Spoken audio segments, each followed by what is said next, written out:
Shalom Chaverim. Today, Parashat Shemot. We're starting the book of Exodus, and we're going to do it together with the movie The Matrix, the Slovenian philosopher Slavoj Žižek, and Netziv Mivolozhin, with his Torah commentary Ha'amek Davar. So yeah, it's gonna be fun. So I'm gonna start with a quote from the Matrix, and I apologize, I'm not as good as Lawrence Fishburne and Keanu Reeves, but this dialogue is very important to what we're going to talk about today. Okay, so this is the famous scene. Some of you may remember it as the red pill, blue pill scene. So Morpheus is sitting with Neo, and he says, "Let me tell you why you're here. You're here because you know something. What you know, you can't explain, but you feel it. You felt it your entire life, that there's something wrong with the world. You don't know what it is, but it's there, like a splinter in your mind, driving you mad. It is this feeling that has brought you to me. Do you know what I'm talking about?" And Neo says, "The Matrix?" Morpheus answers, "Do you want to know what it is? The Matrix is everywhere. It is all around us, even now in this very room. You can see it when you look out your window, or when you turn on your television. You can feel it when you go to work, when you go to church, when you pay your taxes. It is the world that has been pulled over your eyes to blind you from the truth."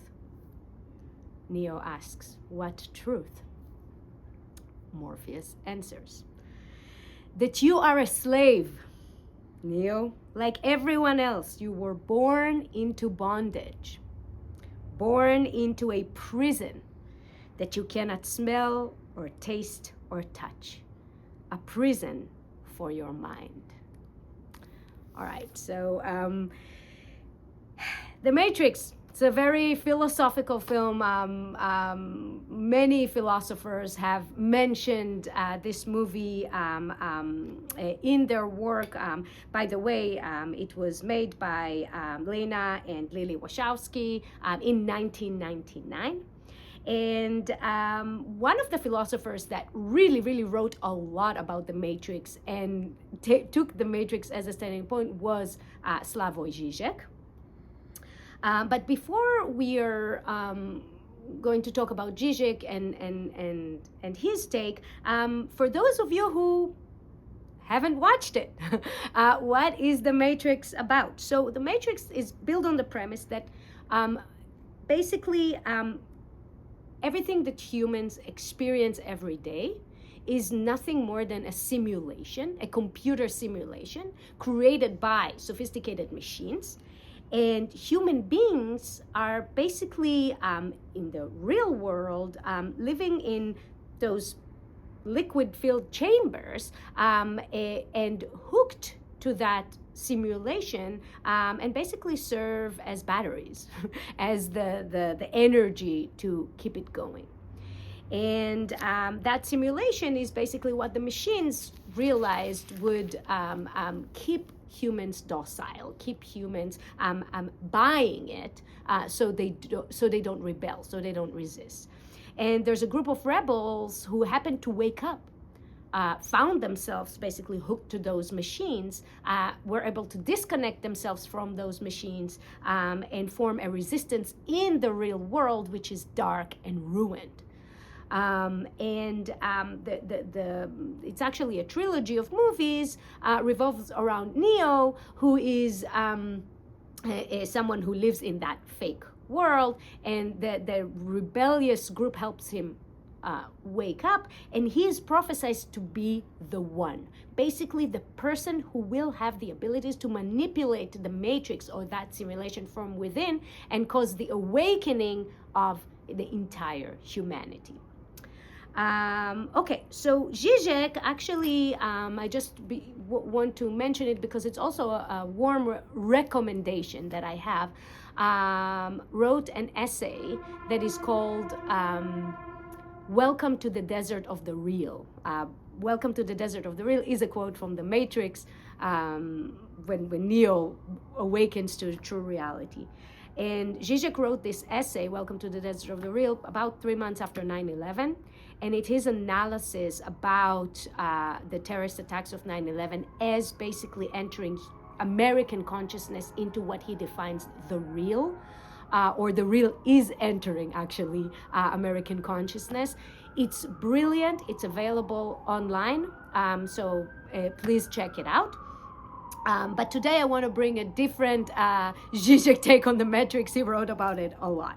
So let's start with what he says about the film. He says that The Matrix is one of the films that function as kind of a Rorschach test. Setting in motion the universalized process of recognition, like the proverbial painting of God, which seems to always stare directly at you. From wherever you look at it, practically every orientation seems to recognize itself in it. So what Žižek is saying here, the Matrix, its philosophical idea is so resonating that so many different thinkers and people can see what they feel and what they think about in it. Okay, and he gives an example. He says that his Lacanian friends sees it as a Lacanian analysis. The people who are interested in the Frankfurt School see it as a critique of culture industry and consumer society. That Marxists see it as the manifestation of false consciousness, and environmentalists see it as a dystopia of here is the result of, by the way, using AI, which The Matrix, even done in 1999, all of that happened because of AI. It's very interesting, to think about it today. And so honestly, and Žižek also mentions it, the idea behind The Matrix is not new at all. It actually dates all the way back to Plato, right? With the allegory of the cave. What is Plato's allegory of the cave? Is the people who basically sit tied in front of a wall and all they see is a projection of the reality that actually happened outside. So that idea of projection, simulation is as old as Plato. So today I wanted to continue the tradition of analyzing the Matrix and really bring it to our portion Shemot, which begins the story of slavery. And this is why I chose the quote in the beginning, where Morpheus says to Neo, you are a slave. Like everyone else, you were born into bondage, right? So let's try to understand slavery. And the book of Exodus in its entirety is the book that tells the story of bondage and redemption. Basically, it starts with the enslavement and ends with the liberation. So it is a book about slavery.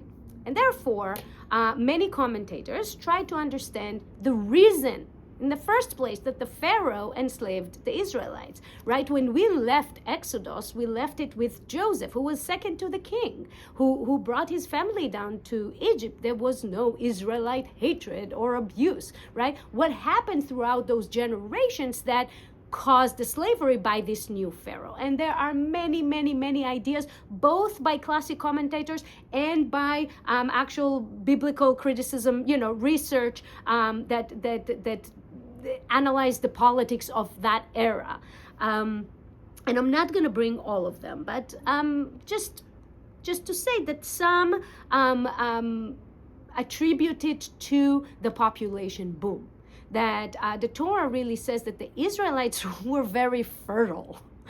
There are some midrashim that says that it was like six kids per woman, right? So they were multiplying really quickly, and the Egypt, and ancient Egypt, is that is in a desert-like climate that relies on limited water resources, could not contain it. So when it says in the Torah, "Uvnei Israel paru v'yishretzu v'yirbu v'yatzmu b'mod meod v'timale haaretz otam," basically it really, if you look at the text, it says paru v'yishretzu v'yirbu v'yatzmu b'mod meod. It's like they multiplied and they scattered around and they got stronger a lot. There's 6 different words to describe how much they were a lot. This is what Nechama Leibovich also talks about it. So that can explain the slavery is that a king that said, okay, we need to do something practical with these people, let's put them to work. So that's one idea. The other idea is actually, unfortunately, still relevant to these days, and it's the question of Jewish loyalty, right? All throughout the history of anti-Semitism, Jews who lived in different countries were questioned for their loyalty, right? In the case of a war, who will the Jews side with? And the anti-Semite always describe Jews as a fifth column, right? As basically siding with whatever served their interests and not the interests of the country. And here we have the first loyalty questioning, if you will, in history by the Pharaoh, who says, הבה נתחכמה לו פן ירבה והיה כי תקרנה מלחמה ונוסף גם הוא על שונאנו ונלחם בנו ועלה מן הארץ, which literally means in a case of a war, these people will join the enemy and will come upon us. Okay, so it's another reason. But then there's the theological reason, which is what I want to talk about today. And for example, Midrash Tanchuma says דבר אחר ותמלא הארץ אותם, שנתמלאו בתי טרטאות ובתי קרקסאות מהם, מיד גזרו עליהם לרוש מן המטה שנאמר ותמלא הארץ אותם. So what this Midrash says is that what does it mean, the verse that says that the land was filled with them? It means that they actually came to the theater houses and the circus houses. So what it means, assimilated to that foreign culture, right? Something that was written in Roman period when there were theaters and circus houses. But what the Midrash essentially says, it ties the reason for slavery with assimilation. And then we have the Netziv from Volozhin, who is, by the way, Naftali Tzvi Yehuda Berlin. Netziv is the acronym for Naftali Tzvi Yehuda Berlin, born in 1816, died in 1893. This is his Torah commentary, Ha'amek Davar. And he says,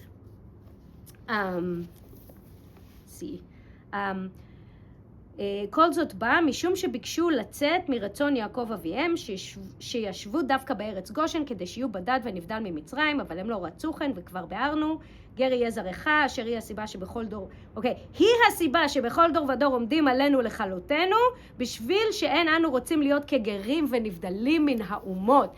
That is very, very powerful. Basically what the Netziv says, again, the bondage happened because of the need to assimilate, and in every generation they stand upon us to destroy us because we keep insisting to be like them. That's what the Netziv is saying. So I want to then bring it back to the Matrix, right? The Matrix, among many other things, as we mentioned, is talk about the need to assimilate, the need to conform, right? The entire Matrix is based on the idea that people don't ask questions, or, radical questions, right?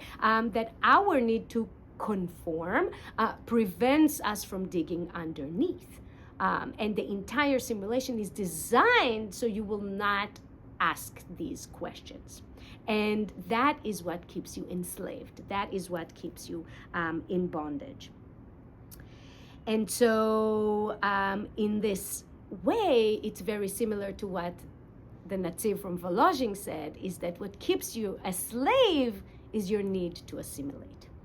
And I want to bring another Žižek from the same article, which fascinatingly, he actually, when he talks about the idea of the one, like Neo as the chosen one, he actually talks about the experience of Holocaust concentration camps or death camps.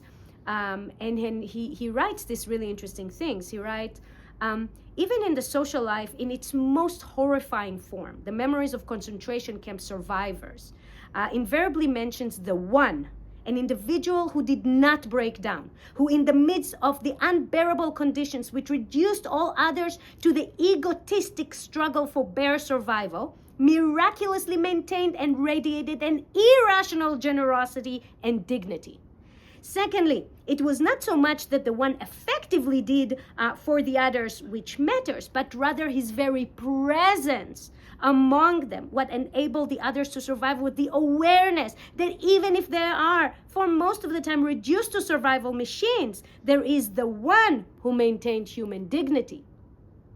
I may be reduced to the cruel struggle for survival, but the very awareness that there is one who retains his dignity enables me to maintain the minimal link to humanity. So what Žižek saying here is very interesting. He tries to look at the matrix and the whole idea of the one, at Neo as the what does that symbolize for us, the one, the person who is different, what is different about them? So what Žižek is saying is that here is a person who's doing something irrational, right? So in the concentration camps, the irrational thing to do was to display generosity and human dignity, because it was the extreme conditions that would basically bring one to do anything they can to survive. So by doing the irrational thing, the rest of the inmates were able to maintain their link to humanity. And there are stories that when there was one person who was that and that person was murdered, that brought down the spirit of everyone else, right? So it's not so much what in practical this person did for them, but just their presence is what maintained that link. And this is very powerful. So taking all of this, I want to propose something today. And I really think that recently we're all experiencing yet again a wave of a rejection of us as a people. And I think that maybe, following all of this, we could benefit by thinking differently. Meaning, instead of the struggle to assimilate, we should look at each other and think about what makes us unique, what makes us who we are as a people. And maybe maintaining this identity is what will not only free us from slavery and bondage, but also will cause us to embrace our role as the link to humanity that have not been seen yet. Shabbat Shalom.